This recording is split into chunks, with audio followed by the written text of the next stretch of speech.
papan catur ini aku angkat, dia jatuh juga. Dia bilang pakai magnet juga. Magnet itu apa sih? Kamu kalau mau nanya magnet sama aku, tapi kalau mau dijawab sama Fadil dan Dea. Kirain yang mau jawab kamu. Arik, magnet memiliki dua kutub, yaitu kutub utara dan kutub selatan. Jika kutub tidak selama didekatkan, maka akan terjadi gaya saling tarik-menarik. Contohnya, pada catur ini. Tetapi, jika kutub selama didekatkan, maka akan terjadi gaya tolak-menolak. Bagaimana, Arik? Apakah kamu sudah mengerti tentang magnet? Oh, aku sudah mengerti sekarang tentang magnet.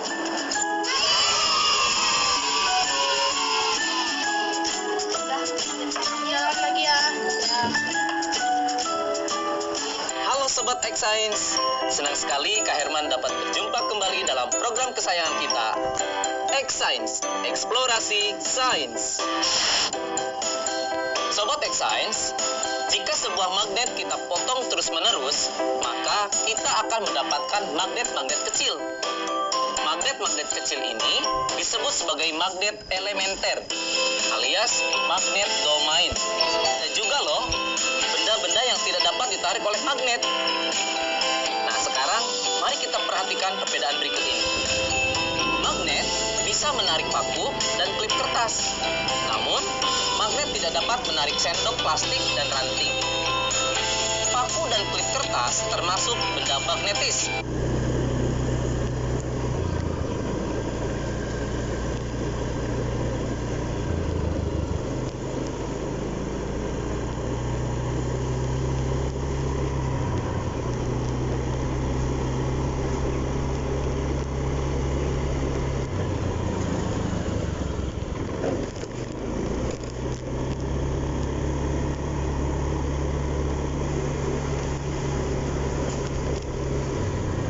Sobat X Science, sekarang kita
PQ dan RS didekatkan pada magnet TU.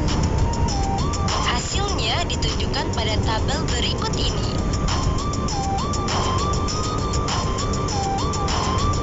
Tabel berikut ini.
Karena ketika semua ujung batang didekatkan ke ujung magnet TU, terjadi saling tarik-menarik.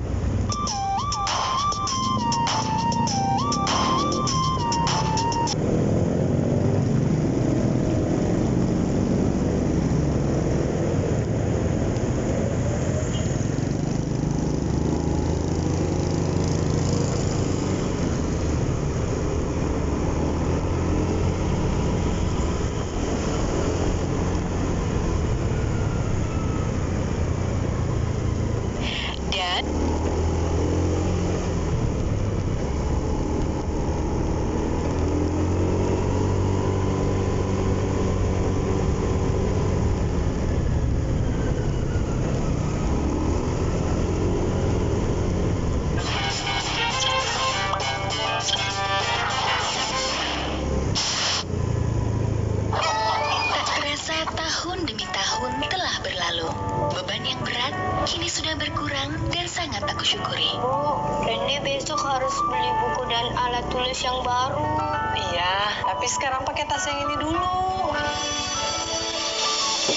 Memiliki semangat tinggi untuk terus bersekolah.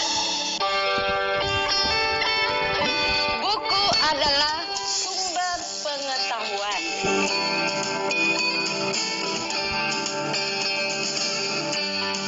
Membaca itu ada gunanya ya? Iya. Sudah pintar kamu tanam sayurnya ya? Ya Bu, ini semua karena membaca.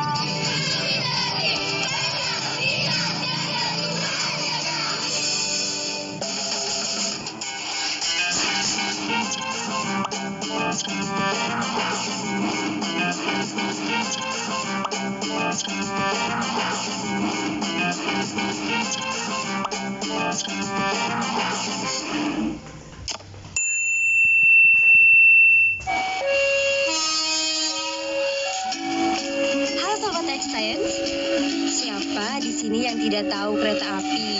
Pasti udah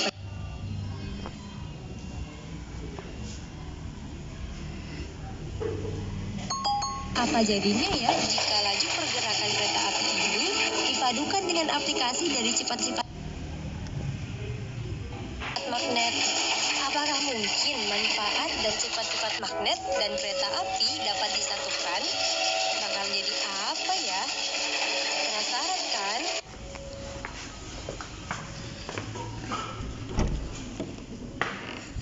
Program kesayangan kita, X-Science, eksplorasi sains. Sobat X-Science, kalian tahu nggak sih apa itu kereta maglev? Dalam bahasa Indonesia, kereta maglev disebut dengan kereta levitasi magnetik atau sering juga disebut dengan kereta magnet. Seperti namanya, prinsip dari kereta magnet ini memanfaatkan gaya magnet untuk mengangkat kereta sampai mengambang alias melayang dan tidak menyentuh rel, sehingga gaya gesek dapat dikurangi. Selain itu, kereta ini juga memanfaatkan magnet sebagai kekuatan pendorongnya. Dengan kecilnya gaya gesek dan besarnya gaya dorong, kereta ini mampu melaju dengan kecepatan sampai 600 km per jam. Jauh lebih cepat dari kereta biasanya. Luar biasa ya kekuatan magnet jika dimanfaatkan pada kereta. Nah, sekarang bagaimana jika diterapkan pada bidang yang lain ya? Saatnya kita seru-seruan bereksperimen dengan menggunakan magnet, yaitu pensil melayang. Loh, kok bisa pensil melayang? Pasti penasaran bukan? Yuk kita mulai. Terima kasih Kak Herman. Alat dan bahan yang dibutuhkan pada eksperimen ini adalah sebagai berikut. Pensil, magnet berbentuk ring, karet alas. Langkah-langkahnya adalah sebagai berikut. Tempatkan 4 magnet berbentuk ring pada kasar karet. Upayakan kutub yang menghadap ke permukaan senama dengan kutub magnet yang dipasang nantinya pada pensil. Masukkan 2 ring magnet pada pensil.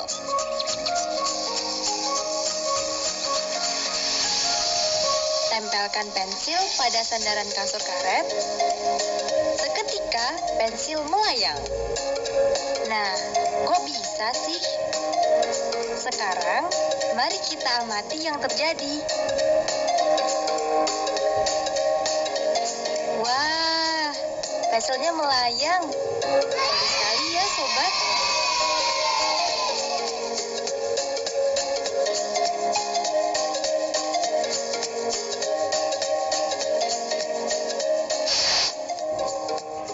Adik-adik, tadi sudah melihat kan percobaan pensil melayang? Sudah tahu jawabannya kenapa pensil bisa melayang? Pensil dapat terangkat ke atas dan melayang karena pengaruh dari gaya tolak-menolak kutub magnet yang senama antara magnet yang ada di pensil dan magnet yang ada di styrofoam.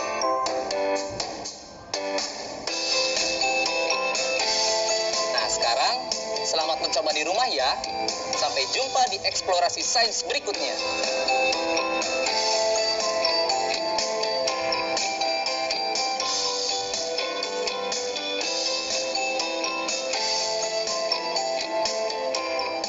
Nah adik-adik, menarik ya penjelasan Kak Herman. Ada kereta yang bisa melayang seperti kereta magnet maglev. Dan ternyata kita juga bisa membuat pensil melayang. Sekarang waktunya menjawab pertanyaan. Siap-siap mencatat ya. Pertanyaannya adalah, bagaimana kereta magnet maglev menggunakan gaya magnet? Dicatat ya, bagaimana kereta magnet maglev menggunakan gaya magnet? Nanti jawablah pertanyaan ini sebagai tugas di rumah ya. Kerjakan pertanyaan dengan bimbingan guru atau orang tuamu.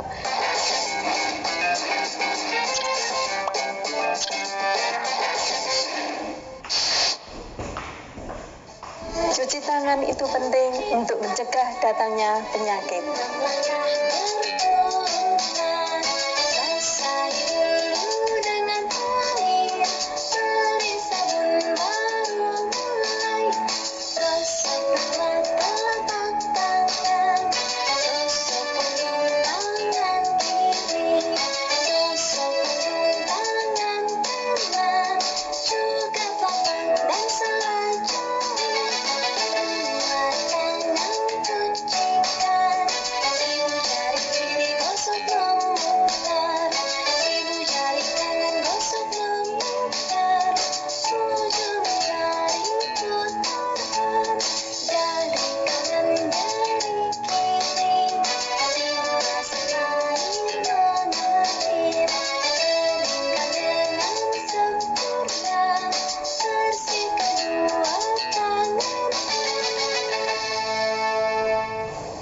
Mudah kan mencuci tangan?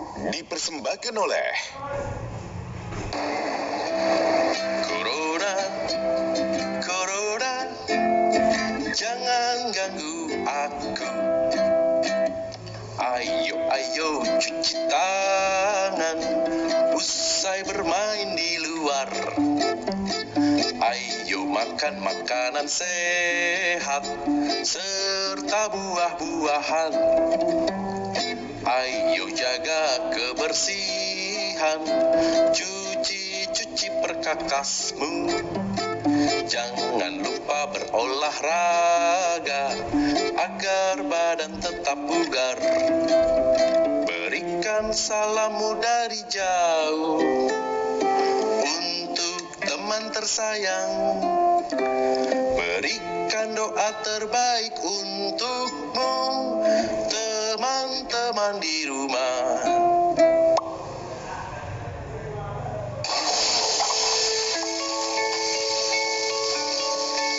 Perilaku hidup bersih dan sehat merupakan cara paling efektif untuk mencegah penularan virus corona. 1. Mari mencuci tangan menggunakan sabun selama 60 detik dengan air mengalir. 2. Tingkatkan daya tahan tubuh dengan istirahat cukup dan rajin berolahraga. 3. Konsumsi makanan bergizi seimbang dan dimasak sempurna dan minum air putih 8 gelas per hari. 4.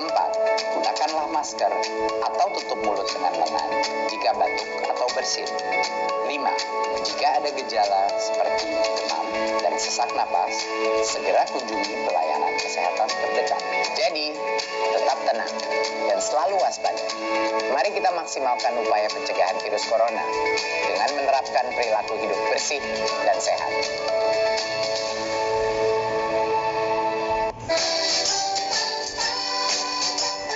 Kementerian Pendidikan dan Kebudayaan terus mendukung pembelajaran jarak jauh dan memajukan budaya Indonesia di masa pandemi corona.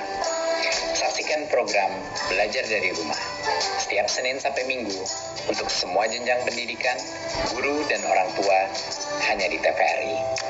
Marilah kita bersama-sama belajar dari rumah.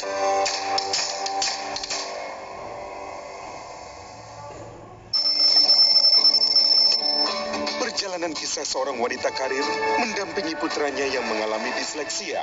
Jadi gimana anak saya, Pak? Hampir semua nilai akil di bawah rata-rata, Bu. Atau gangguan dalam belajar karena kesulitan membaca.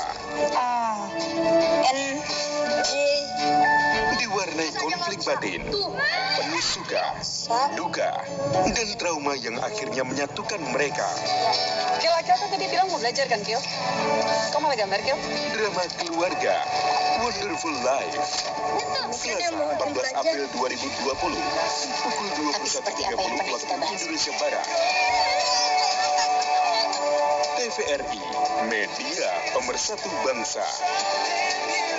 Tidak ada yang salah dengan anak itu.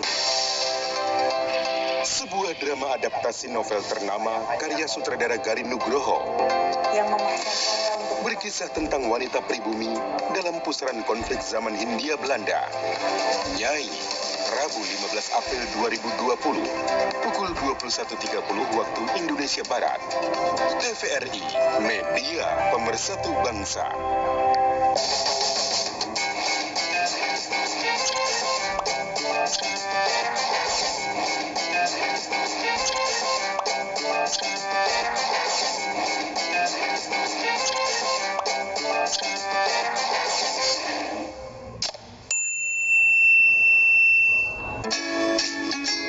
Bagaimana? Bisa gak? Bisa dong, caranya kita gabungkan kabel ini ke bohlam. Lalu kita hubungkan ujung kabel yang lain ke bawah baterai.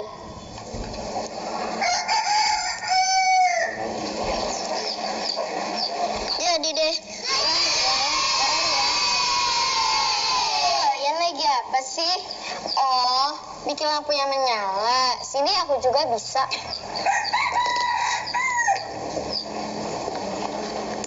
Lihat ya. Simsalabim, menyala. Wah, kok tidak menyala? Pantas kau lupa.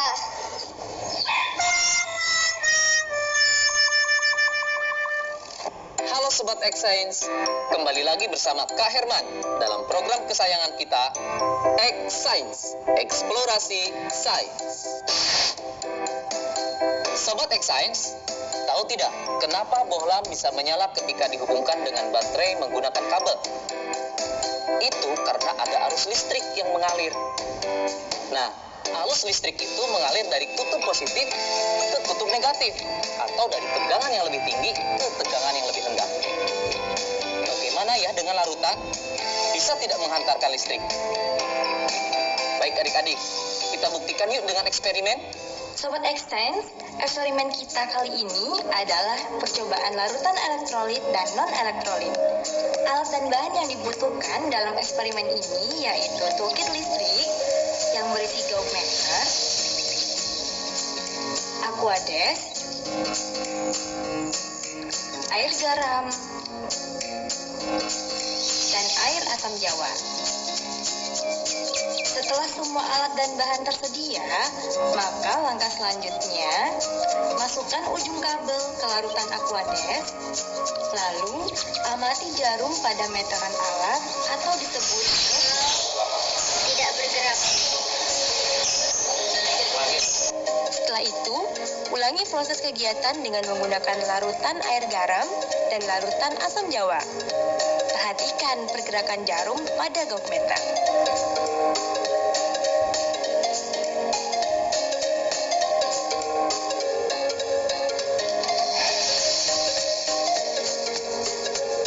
Isilah tabel berikut ini dengan memberi tanda checklist pada kolom yang sesuai.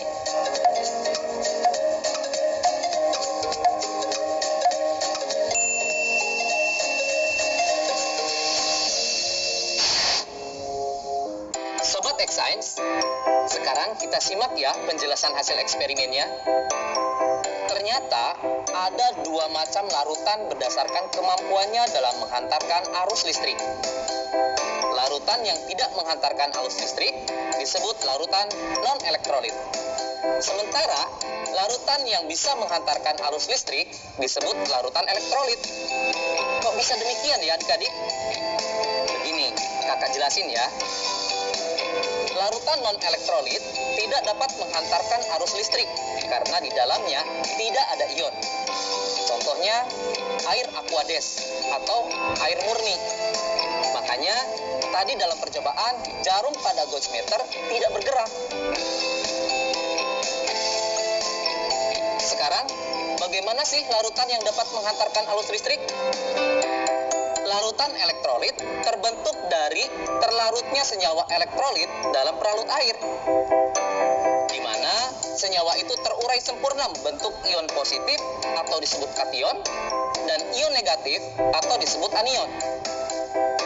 Pada saat arus listrik melewati larutan elektrolit, ion-ion dalam larutan menghantarkan arus listrik, seperti layaknya dalam kabel. Nah, Sobat X-Science, sekarang kita lihat larutan garam dan larutan aquades. Jarum pada gauge-meter bergerak pada larutan air garam. Ini menunjukkan kalau air garam dapat menghantarkan arus listrik. Kenapa bisa demikian?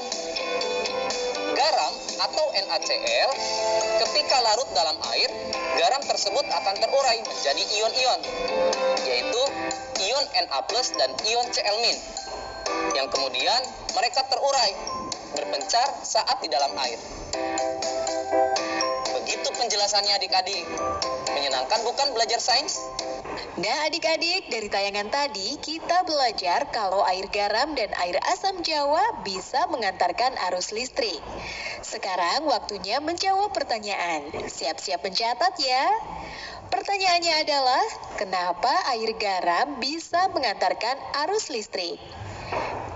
Dicatat ya, kenapa air garam bisa mengantarkan arus listrik? Nanti jawablah pertanyaan ini sebagai tugas di rumah ya. Kerjakan pertanyaan dengan bimbingan guru atau orang tuamu. Sekarang adik-adik belajar di rumah aja bersama Kak Herman hanya di TVRI. Adik-adik ingat selalu untuk mencuci tangan dan menjaga kesehatan untuk mencegah penyebaran COVID-19. Sampai jumpa lagi.